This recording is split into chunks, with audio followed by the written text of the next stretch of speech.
더도 말고 덜도 말고 늘 한가위만 같아라.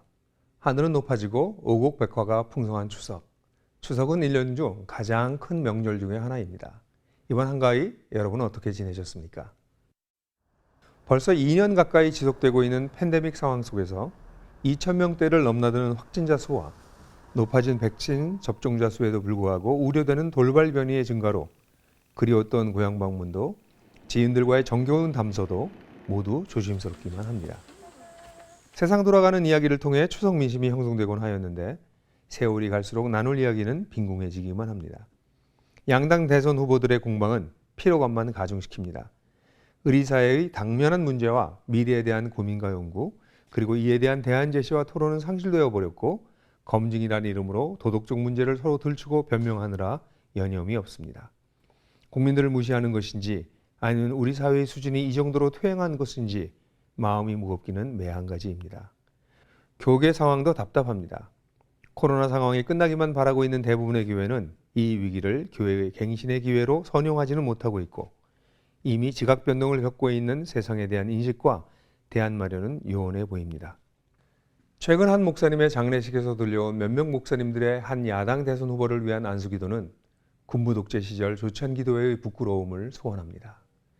사람들의 이목이 집중된 시간과 장소에서 드려지는 힘 있는 사람들에 의한 힘 있는 사람들을 위한 기도는 회당과 큰 거리 어귀가 아닌 골방에서 은밀히 기도하라신 주님의 뜻과는 거리가 멀어 보입니다. 이번 한가위 상황은 올 가을과 겨울 그리고 내년 그리고 아마도 그 이후의 세상에 서곡에 불과할 것입니다. 전 지구적 이상현상은 지속될 것이고 정치인들의 퇴행적 행보는 나아질 기미가 없고 한국교회를 대표한다는 목회자들에게서 예수의 가르침을 기대하기는 어려워 보입니다. 이렇게 한가위를 지나고 있는 우리, 비난, 냉소, 무관심을 택해서 개인의 삶으로 칩거할 것인가?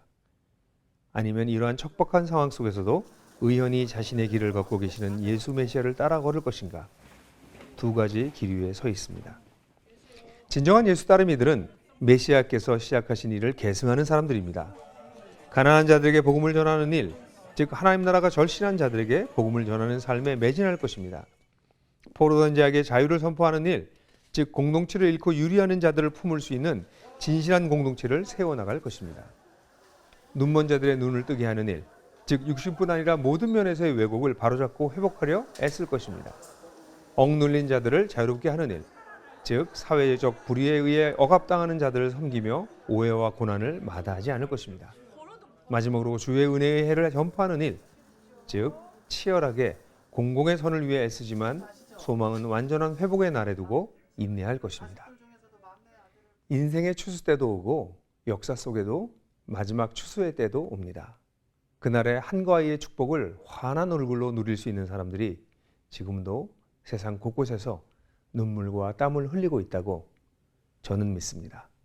CBS 논평이었습니다.